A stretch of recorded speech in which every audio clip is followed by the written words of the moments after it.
감사합니다. 9월서부터 입시가 시작이 되기 때문에 저희 교수들이 7월, 8월이면은 전국으로 흩어져 가지고 학교도 소개하고 또 교회 목사님들 방문해서 인사도 드리고 그런 일을 하고 있는데, 마침 제가 충청권 아래는 그래도 먼 곳은 제가 가겠다 그래가지고 우리 구약 전공하신 김경식 교수님과 함께 좋은 교회를 중심으로 또 남쪽에 있는 교회들을 방문하게 됐습니다. 그냥 예배 같이 드리고 인사만 하는 것도 감사한데, 또 갑자기 늘 설교하시던 시간을 내어주신 우리 정재원 목사님께 감사드리고, 또 우리 좋은 교회 성도님들을 이렇게 또 만나뵙게 돼서 고맙습니다.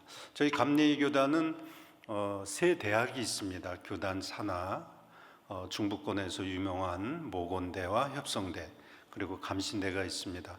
모건대 협성대도 신학과가 있고요, 저희 감신대도 신학과가 있습니다. 그래서 우리 성도님들 기도하실 때 모건대, 협성대, 감신대에서 배출되는 학생들이 미래의 목회자가 되도록 그렇게 기도해 주시면 감사하겠고요. 제가 좋아하는 표현 중에 한 어린아이를 키우기 위해서는 한 마을이 필요하다 그랬습니다. 목회자가 어느 날 갑자기 안수받고 목사가 되는 게 아니고, 이렇게 성도님들의 기도와 또 주변에 좋은 목사님들의 가르침과 또 교수들이 지도하는 이 모든 것이 쌓일 때에 오랜 시간을 걸쳐서 목사로 탄생하게 됩니다. 우리 정재원 목사님은 제가 참 존경하고 사랑하는 분이시기도 하고, 또 이런 좋은 교회에서 담임을 하시는 우리 감리교회 대표적인 목사님이십니다. 바라기는 앞으로 제2, 제3의 정재원 목사님과 같은 훌륭한 목사님들이 우리 감리교단에 계속 배출이 돼서 전 세계에 복음을 전하는, 또 국내에 하나님의 복음이 전하는 일에 앞장서실 수 있도록 우리 좋은 교회 성도님들의 기도를 부탁을 드립니다. 제가 그 말씀하러 왔기 때문에 이제 마치고 내려가겠습니다. 제가 시간을 주신 김에요, 오늘 하나님의 사랑을 우리 헨리 아펜젤로 목사님, 감리교단의 창시자이십니다. 한국 감리교. 그 다음에 존 웨슬리 목사님의 내용을 묶어서 하나님의 사랑이 무엇인지를 성도님들과 잠깐 은혜의 말씀을 나누고자 합니다. 헨리 아펜젤로 목사님이 1885년 4월 5일 제물포에 내리시자마자 기도하신 내용이 바로 이 내용이었습니다. 우리는 부활절 아침에 이곳에 왔습니다. 그날 사망의 권세를 이기신 주께서 이 백성을 얽어맨 결박을 끊으사 하나님의 자녀로서의 자유와 빛을 주시옵소서. 지금부터 무려 141년 전에 이분이 제물포에 상륙해서 드린 첫 기도, 기념비에도 새겨져 있거든요. 부활절 아침에 사망의 권세를 이기신 주님께서 이 조선 땅의 백성을 얽어맨 결박을 끊으사 하나님의 자녀로서의 자유와 빛을 주시옵소서. 이사야서에 보면은 하나님은 어떤 분이시냐 하면 입술의 열매를 창조하시는 분, 이렇게 이사야는 고백하고 있습니다. 그 말은 우리가 내뱉은 기도는 때가 되면 하나님께서 반드시 응답하실 줄 믿습니다. 한국 땅, 조선 땅에 그 어느 친척도 없고 연고도 없는 파란 눈을 가진 선교사님이 조선 땅을 밟자마자 기도하신 이 기도가 140여 년이 지난 다음에 한국 땅에 6천여 개의 감리교회, 그 다음에 수많은 성도님들, 바로 이 첫 기도부터 시작이 됐습니다. 아마 이 청주나 이 근처에도 과수원이 많을 텐데요, 포도나무 한 그루에 포도송이가 몇 송이 달릴까요? 아마 대충 짐작하실 거예요. 50송이 아니면 많아봤자 한 50송이. 그것도 이제 상품이 좋아가지고 포도 상자에다가 포도송이를 담으려면 아주 좋은 포도송이는 더 줄어들겠죠. 아무튼 50송이 안팎입니다. 근데 10수년 전에 일본의 한 농부가 포도나무 한 그루에 거기서 뻗친 가지에서 포도송이를 달리게 했는데 몇 송이가 나왔냐면 3,000송이가 달리게 했습니다. 어마어마하죠. 그런데 이 중부권에 있는 한국에 과수원을 하는 한 농부께서 기록을 깼습니다. 포도나무 한 그루에 뻗친 가지가 운동장의 4분의 1 크기인데 4,500송이 달리게 했습니다. 제가 이 말씀을 드리냐면은 요한복음 15장 5절에 보면 나는 포도나무요 너희는 가지니. 신앙의 비결은 우리가 만약에 하나님의 말씀에 붙어 있고 하나님의 사랑을 의지해서 살면 반드시 그 인생은 열매를 맺게 되어 있습니다. 신앙의 비밀은 그렇게 어려운 게 아닙니다. 주님이 하신 말씀 속에 다 있습니다. 심지어 포도나무 한 그루도 4,500송이의 열매를 맺는데 우리 입에서 나오는 모든 입술의 열매를 창조하시는 하나님은 우리가 때를 따라 얻든지 못 얻든지 우리 입술에 나오는 기도를 때가 되면 반드시 응답하실 줄 믿습니다. 헨리 아펜젤로 목사님의 이 첫 기도가 140년이 지나니까 포도송이에 비교할 수 있는 어마어마한 열매를 맺으신 겁니다. 아펜젤로 선교사님이 사랑하셨던 찬송가가 번안이 된 건데요. 영어 찬송가에서 한국 찬송으로 373장의 고요한 바다로라고 하는 찬송입니다. 저는 오늘 이 시간에 짧은 시간에 하나님의 사랑을 우리가 고백할 때 언제 고백하는가? 아펜젤로 선교사님이 사랑하셨던 이 찬송가의 1절을 보면 가락은 이렇게 시작이 됩니다. 고요한 바다로 저 천국 향할 때 아시잖아요? 근데 1절에 보니까 고요한 바다로 저 천국 향할 때 주 내게 순풍 주시니 참 감사합니다. 사랑하는 성도님들, 순풍에 돛담배 올렸듯이 그렇게 가는 인생도 우리에게 있죠. 그냥 기도하려고만 마음 먹어도 막 하나님께서 복 주시는 것 같고 앞에 장애가 없을 때도 있습니다. 그럴 때 우리가 잊지 말아야 되는 것은 그 하나님의 사랑을 기억하면서 참 감사합니다. 근데 2절에 보니까 이 2절은 마치 아펜젤로 선교사님의 운명을 예비한 그런 가사입니다. 아펜젤로 선교사님은요, 마틴 루터처럼 우리 조선 땅에서 최초로 신약 성경을 번역하신 분이에요. 한국말로. 근데 이분이 성경 사업을 진행하시다가 군산에서 목포로 배를 타고 가시다가 어청도 앞바다에서 뱃길이 충돌을 했습니다. 이분이 수영 선수급의 아주 수영을 잘하시는 분이었는데 그만 배 안에 같이 동행했던 조선 신도 두 사람이 나오지 못하는 것을 구출하러 들어가셨다가 아예 나오지 못하셨습니다. 순교하셨죠. 근데 2절을 보니까 큰 물결 일어나 나 쉬지 못하나 이 풍랑으로 인하여 더 빨리 갑니다. 저희들이 살다 보면 때때로 영혼의 어두운 밤이 몰려올 때가 있어요. 하나님 살아계신 거 믿고 저희가 성경에 있는 진리의 말씀을 어떻게 부정합니까? 그런데 때때로 순풍이 아니라 풍랑이 불고 대낮인데도 캄캄하고 쉬지 못하고 매일 큰 물결이 일어납니다. 그런데 여러분 잊지 마셔야 됩니다. 오히려 이것이 내가 주님께 더 빨리 가게 하는 축복이 될 줄 믿습니다. 성도님들 믿음 생활 하시다가 영혼이 캄캄해질 때가 있으시죠? 걱정하지 마십시오. 귀한 말씀을 주셨기 때문에 이제 짧은 간증 하나 드리면 우리 정 목사님도 이렇게 귀한 자제들을 잘 이렇게 키우셨는데 저도 저희가 신학대학 마치면은 바로 목회를 나갈 때였습니다. 1980년대는.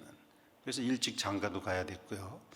그래서 이제 저도 하나님의 짝지어 주신 학교 후배가 있어가지고 이제 장가를 가고 하나님이 자식 주시기를 놓고 기도하고 그리고 또 이제 가족 계획에 따라서 생명을 주시는데 3개월 때마다 유산이 되는 거예요. 첫 번째 아이가 유산이 되고 또 열심히 기도하고 성도님들이 기도해 주셔가지고 또 3개월 됐는데 또 유산하고, 그래가지고 이제 좀 이상해지기 시작하는 거예요. 제가 목사잖아요. 하나님 살아계신 걸 왜 제가 부정하죠? 성령을 주셔서 신학대학 왔는데. 근데 자꾸만 힘든 일이 생기니까 1, 2년이 아니라 수년째 이런 일이 반복이 되니까 저하고 하나님 사이에 이제 문제가 생기기 시작하더라고요. 그래가지고 이제 또 임신했을 때는 아예 병원에 입원을 했습니다. 그래서 의사 선생님이 자궁이 약하니까 아무래도 자궁 묶는 수술을 해야 되겠다고. 그래가지고 자궁을 묶고 침대에 불어넣어서 거꾸로 들어넣어 있어야 돼요. 머리는 아래가 있고 다리는 위에가 있고 절대 일어나면 안 돼요. 애가 자칫하면 또 유산이 되니까. 이래가지고 그냥 하루 버티고 이틀 버티고 3일 버티고, 그때 저를 위해서 가장 기도 많이 해주시던 장로님이 오셔서 위로해 주시는데 그 위로가 힘이 되기도 하고 어떤 때는 힘이 들기도 하고 뭐라 그러시냐면, 목사님 기도가 부족하십니다. 그래가지고 그 뭐 어떻게 해요? 기도가 부족하니까 이런 일이 벌어지니, 장로님 제가 기도가 부족합니다. 기도해 주세요. 이러고 이제 버티는데 5개월째 또 유산이 된 거예요. 그러니까 이제는 하나님과의 관계가, 제가 목사잖아요. 하나님과의 관계가 이제 틀어진 거예요.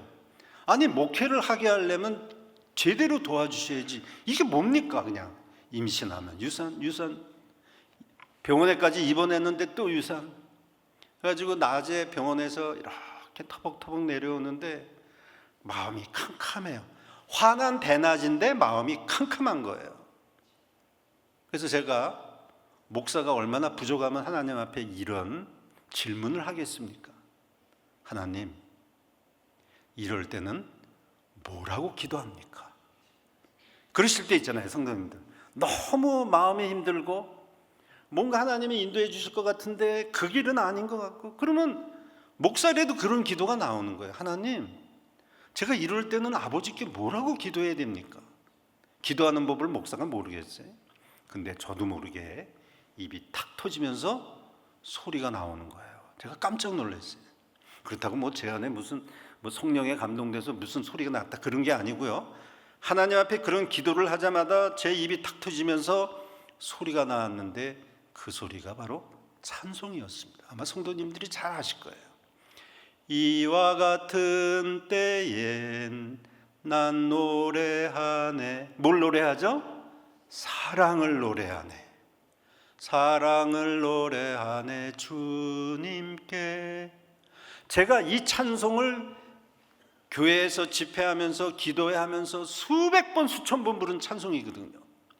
저는 이와 같은 때가 제가 기도하는 것보다 잘 되고 모든 게 형통하고 부족함이 없고 순풍이 불고, 근데 이와 같은 때가 보니까 가장 힘들고 어렵고 절망적인 순간이 온다 할지라도 아펜젤로 선교사님의 이 찬송처럼 큰 물결 일어나 쉬지 못하고 풍랑으로 인하여 오히려 더 빨리 갑니다 하는 이때가 바로, 아무리 힘든 때라도 이때가 바로 하나님을 사랑한다고 고백해야 되는 때구나.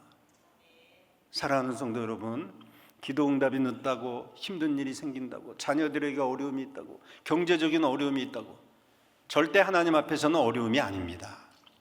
그와 같은 때 입술의 열매를 창조하시는 하나님, 입술을 열면서 하나님 이럴 때 더 사랑합니다, 이렇게 고백하시는 성도님들이 되시길 주님의 이름으로 축복합니다. 제가 저도 모르는 주체하지 못하는 눈물을 흘리면서 그렇군요 주님, 이와 같은 때가 진짜 주님을 더 의지해야 될 때고 고백해야 될 때군요 하고 진심으로 하나님을 경배했습니다. 아마 지나가는 사람들이 미쳤다 그랬을 거예요. 그러면서 제가 회개 기도를 하기 시작했습니다. 왜냐하면 제가 목사라서 가족 계획을 세우고 다 헛거더라고요. 밑바닥에 제 마음밭을 보니까 인간의 계획, 인간의 욕심, 이런 게 있는 걸 발견했어요. 하나님을 사랑하고 맡긴다는 것은 알파와 오메가 되신 하나님이 하시면 하고 안 하시면 안 하시는 것인 줄 믿습니다. 근데 우리는 내 계획을 세워놓고 하나님 보고 따라오라 그러잖아요, 대부분. 요때는 이렇게 해주셔야 되고 요다음엔 이렇게 해주셔야 되고, 만약에 그 계획이 틀어지면 그러면 저희는 하나님 앞에 대들거든요. 제가 그런 모습이더라고요. 하나님 앞에 싹싹 빌면서 회개기도 했습니다. 주님, 이제 앞으로 우리 가정의 생명 하나님이 시작하시면 하시게 될 줄 믿습니다. 안 하시면 뭐 하나님 뜻이 있으시겠죠 하는 겨자씨 하나일 만한 조그만 믿음을 제 마음에 딱 떨어뜨려 주시더라고요. 그래가지고 부족한 저에게 하나님께서 그 조지아주 아틀란타로 공부하러 갈 수 있는 기회를 주셨어요. 그 에모리 대학이 있거든요. 근데 제가 아틀란타 가는데 저한테 이렇게 들리더라고요. 아들난다 이렇게 들리더라고요. 얼마나 콤플렉스가 있었는지, 아틀란타? 아들난다인가? 미국에 안 가본 도시가 있었는데 달라스 가면은 달라나? 그리고 미국 갔습니다. 근데 제가 미국 가서요, 뭐 여러 일이 있었지만 그냥 미국에서 딸하고 아들 주셨어요. 그냥 의사분들이 이제 뭐 더 이상 어렵겠습니다 그랬는데 하나님이 하시면 하고 안 하시면 안 하시는 거예요. 하나님이 세상을 이처럼 사랑하사 독생자를 주셨다 그랬는데, 성경에 나오는 하나님이 이처럼 사랑하신 그 독생자는 하나님이시거든요. 우리를 얼마나 사랑하시는지. 제가 학생들을 지도하는 책 중에 노르위치의 줄리안이라고 하는 분이 쓴 이 예수 그리스도 하나님의 사랑에 대한, 그분이 기도 가운데 하나님이 주신 환상을 통해서 예수님이 십자가에 달려 돌아가시는 것을 이렇게 시처럼 책을 쓴 아주 훌륭한 책입니다. 근데 그분이 그 책에 이런 말을 했어요. 깜짝 놀랐습니다. 만약에 하나님이 우리를 구원하시기 위해서 한 사람을 위해서 십자가에 달려 돌아가신다고 마음만 먹으시면 또 그렇게 하실 수도 있을 것이다. 저희는 2000년 전에 주님이 오셔서 우리를 사랑하신 걸로 완성을 하셨죠. 근데 만약에 하나님이 또 원하시면 이 지구상에 있는 모든 사람 한 사람을 위해서 또 십자가에 달려 돌아가실 것이다. 그분이 바로 우리 하나님이십니다. 하나님이 세상을 이처럼 사랑하사 독생자를 주셨는데, 세상을 사랑하신 이 하나님이 이 땅에 오셔서 모든 고난을 당하시고 벌거벗고 수치심을 당하시고 뺨 맞으시고 돌팔매질 당하시고 몽둥이로 맞으시고 다 알고 오셨거든요. 얼마나 우리를 사랑하시는지, 이 땅에 독생자로 오신 하나님.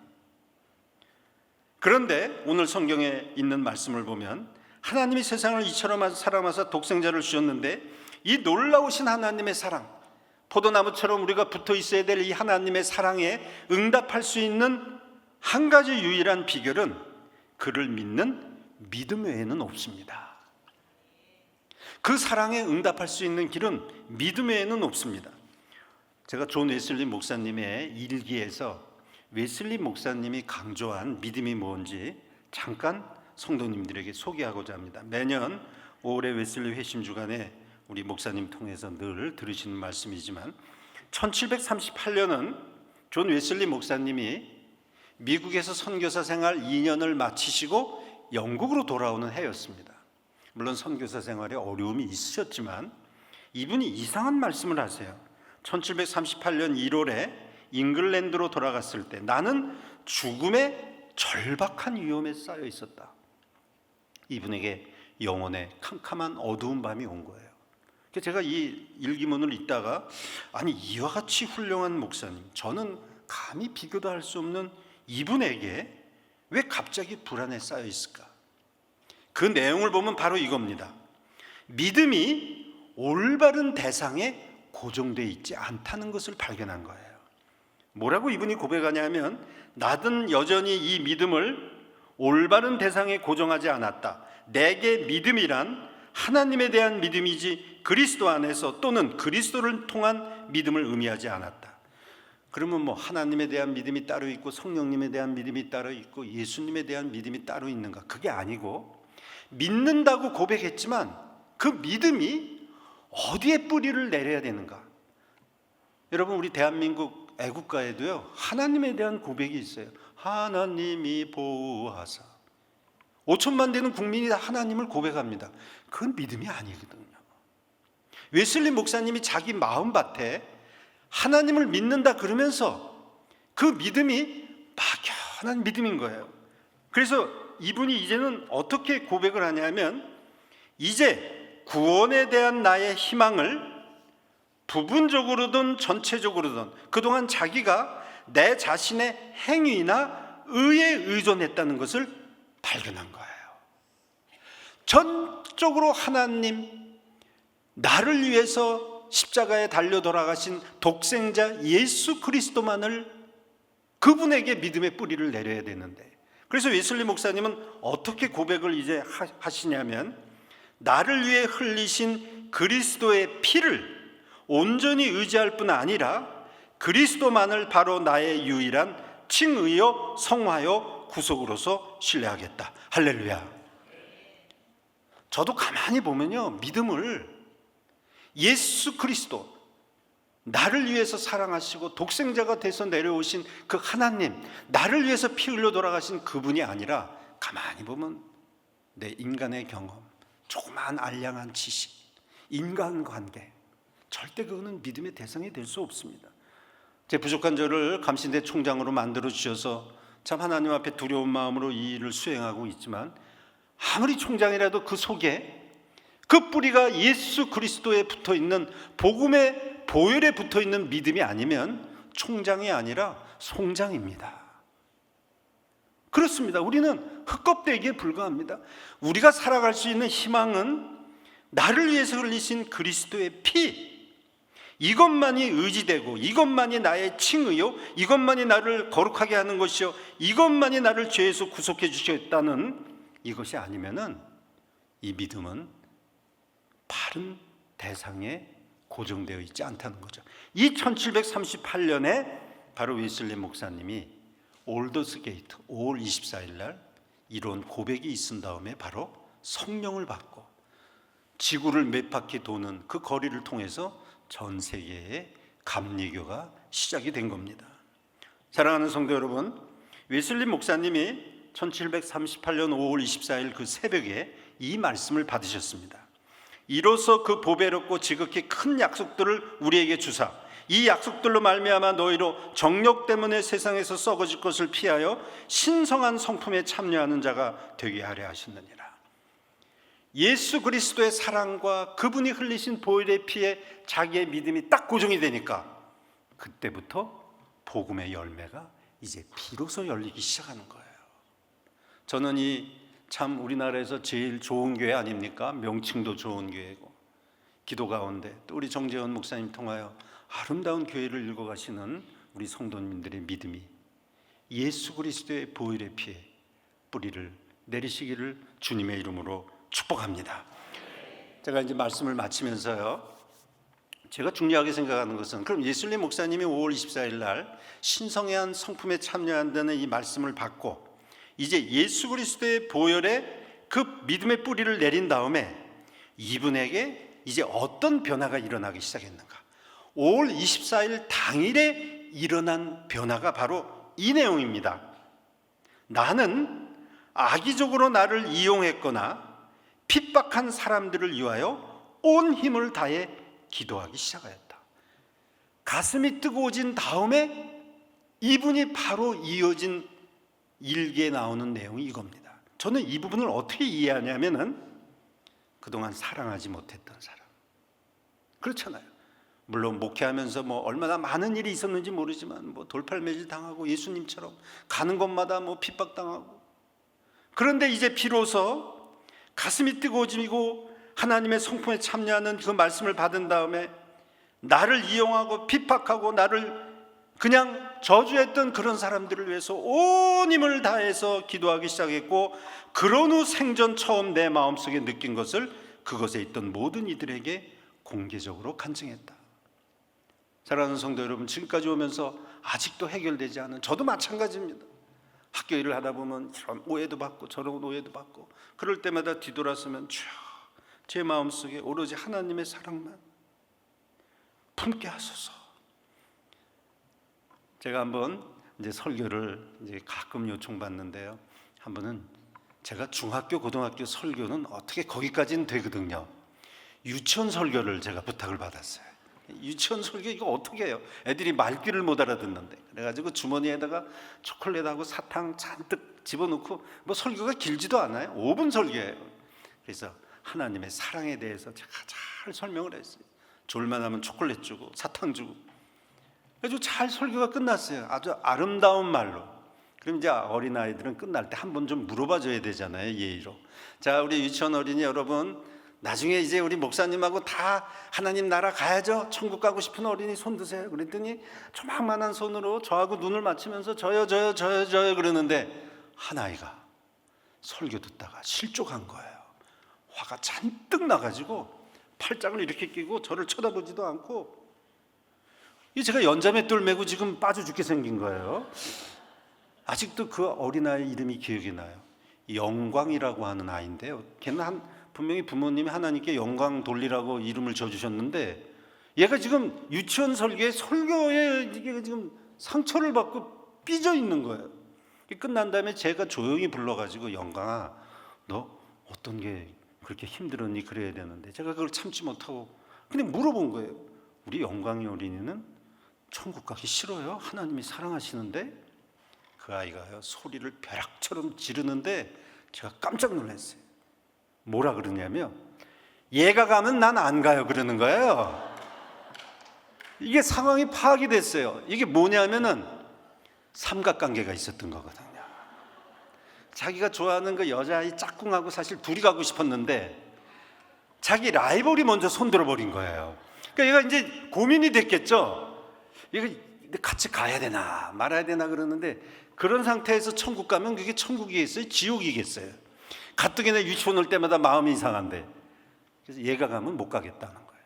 근데 제가 어린아이 설교지만은 그게 굉장히 제 마음속에 큰 교훈이 됩니다. 사실 우리가 이 땅에 살면서 하나님은 세상을 이처럼 사랑하사 한 명 한 명을 위해서 십자가에 또 달려가실 준비가 되셨다고 하는 그 하나님의 사랑인데, 그 하나님의 사랑을 가지고 신성한 성품에 참여하고 그 사랑을 세상의 복음을 전하자고 하는 것이 교회의 목적인데, 과연 나는 그 하나님의 사랑을 그렇게 실천하고 있는 거예요. 아직도 해결되지 않은, 아직도 용서하지 못한. 그러면 이 어린아이가 고민한 문제가 그대로 생깁니다. 천국에 가면 그게 천국이 될 수가 없죠. 이 땅에서 우리를 사랑하신 주님만을 믿고 그 보혈의 피만 의지하고, 우리 속에 어떤 문제가 있든지 웨슬리 이 목사님처럼 나를 어떻게 무슨 짓을 했든지 그 사람들을 위해서 온 힘을 다해서 기도하기 시작하고, 그때 생전 처음 그 마음속에 느꼈던 것이 하나님의 사랑이고 복음의 사랑이었습니다. 제가 우리 성도님들의 지난하고 고단한 삶, 또 복된 삶 제가 헤아릴 수는 없지만, 우리에게 분명한 것은 하나님은 이 땅에 오셔서 우리를 사랑하셨고, 우리에게 복음을 주시면서 부탁한 것은 이 세상의 모든 사람들을 하나님의 사랑으로 품으라고 우리에게 말씀해 주셨습니다. 복음은 여기에서 어떻게 벗어날 수가 없어요. 복음은 어려운 게 아니거든요. 그래서 제가 간절히 바라기는, 우리 사랑하는 성도님들, 우리 마음속에 새 심령을 주신 하나님, 우리의 입술의 열매를 창조하신 하나님, 요한복음 3장 16절에 있는 말씀처럼 하나님의 세상을 얼마나 사랑하셨는지, 믿는 자마다 믿음 하나, 보혈의 피에 믿음 하나, 그리고 멸망하지 않고 우리에게 영생의 선물을 주셨습니다. 할렐루야. 얼마나 감사합니까? 어거스틴이 이런 고백을 했습니다. 인간의 몸으로 태어나서 이 땅에 이런 일 저런 일 겪으면서 얼마나 힘듭니까? 인간으로 차라리 태어나지 않고 그냥 존재 아닌 것으로 있는 것이 낫는가? 아니면 인간으로 태어나서 힘들지만 예수님을 만나서 영생으로 가는 게 낫는가? 당연히 영생이죠. 영원히 그 땅에서, 그곳에서. 그래가지고 이 요한 기자는 요한계시록 21장 22절에 보면 이렇게 고백합니다. 성 안에서 내가 성전을 보지 못하였으니 이는 주 하나님 곧 전능하신 이와 및 어린 양이 성전이라. 제 부족한 믿음의 눈으로 보면 우리에게는 집이 이미 4채가 있습니다. 이 좋은 교회 이 성전을 보면요, 얼마나 좋은지요. 만민이 기도하는지 벌써 한 채 주셨고요. 돌아가시면 그 집이 누추하든 뭐 조금 좋든 우리가 등을 대고 잘 집이 있습니다. 우리 몸은 하나님의 영이 거하시는 성전입니다. 좋은 교회, 이 몸의 성전, 우리가 잘 집이 있습니다. 우리에게 최후 남은 성전이 있는데 그게 뭐냐면 우리가 영생하는 그 순간에 하나님 곧 전능하신 이와 및 어린 양이 계신 그곳, 이곳으로 가는 것이 하나님의 사랑의 최후의 종착지입니다. 저는 우리 성도님들 지금까지 잘 오셨고요. 이제 남은 과제는 하나님이 주신 이 새 성전을 잘 간수하시고 어린 양이 계신 그 어린 양의 성전, 천국에 가는 그 날까지 절대 흔들리지 마시고 하나님의 사랑을 꼭 붙들고 승리하시는 성도님들이 되시기를 주님의 이름으로 축복합니다. 기도하시겠습니다. 거룩하신 하나님, 우리 좋은 교회 귀한 성도님들과 함께 이 수요 찬양 예배를 통하여 주께 영광 돌립니다. 우리를 위해서 죽으시고 부활하시고 우리를 위해서 영생을 준비하신 주님을 붙들고 가되 우리에게 부탁하신 이 사랑으로 세상을 복음으로 이기게 도와 주시옵소서. 축복하며 예수님의 이름으로 기도드렸습니다. 아멘.